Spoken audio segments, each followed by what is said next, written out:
사회를 향한 증오심으로 폭발시키면서 자기가 몸을 담고 있는 세상을 불태워 없애야 할 대상이라고 간주하면 안 됩니다. 스스로 억울한 정서를 녹일 수 있는 순화 장치를 찾아야 합니다. 같은 세상에서 같이 고생하면서 자란 두 사람이 세월이 지나서 보니 천지 차이의 길을 걸어가고 있다는 사례는 얼마든지 많습니다. 저도 젊은 시절에 소위 조폭이라 불리는 사람들을 접촉해 보았습니다. 그들에게도 자신들만의 확고한 신념이 있었습니다. 사회가 하지 못하는, 정책으로 해결하지 못하는, 공권력이 처리하지 못하는 일을 자기들은 해결한다는 우월감을 가지고 있었습니다. 혹 잘못되면 콩밥을 먹으러 가긴 하지만 그것도 영광이라는 것이었습니다. 유독 잔소리 많은 주부도 밖에 나가서 사람들을 만날 때는 저런 천사와 같은 여인도 다 있을까? 의문이 들 정도입니다. 거리를 지나갈 때 335 모여서 차를 마시는 여인들을 보면 하나같이 우아한 미소로 표정 관리하면서 담화합니다. 저런 여인들이 집에 들어가면 남편에게, 자녀들에게 살쾡이의 발톱처럼 날카롭게 변할 수 있다는 자체가 불가사의입니다. 툭하면 신경질 내고 소리 빽빽 지르는 남자들도 큰 문제입니다. 밖에서 그런 짓을 하면 해고당하고 심지어 일용 노동판에서도 써주지 않지요. 밖에서는 서로 잘 어울리다가도 집에만 들어가면 폭군으로 돌변하는 이유가 뭘까요?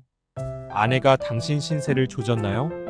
자식들이 당신의 앞길을 망쳤나요? 아니지요? 그 답은 자신에게 있습니다.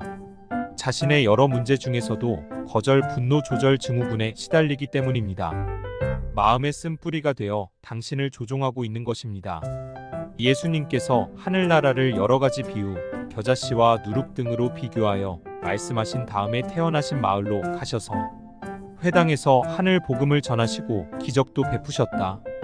그런데 마을 사람들은 예수님께서 전하시는 복음과 베푸시는 기적에 주목하지 않고 예수님의 세상 족보에 주목한 것이다. 아니 저자가 누구야? 목수집 아들 아닌가? 어쩌다가 저런 지혜를 얻었고 능력을 얻었단 말인가? 나 참 살다 별꼴 다 보겠네.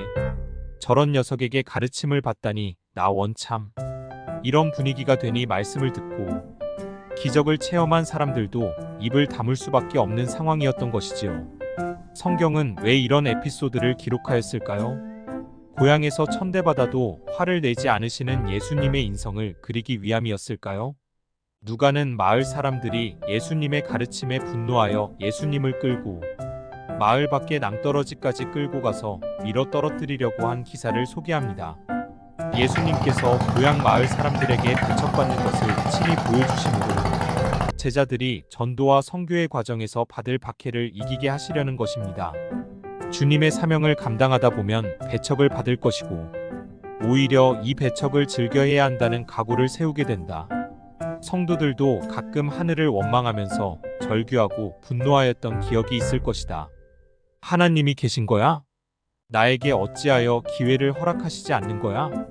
하늘을 향해 삿대질하였던 기억은 누구나 있을 것이다. 그러나 하나님께서는 삿대질을 보지 않으시고 갈망을 보고 계신 것이다.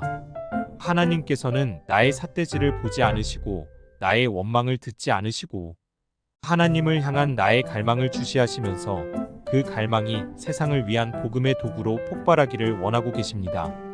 전도와 선교 사명을 잘 감당하려면 거절과 배척에 대한 분노를 일으키지 말아야 합니다.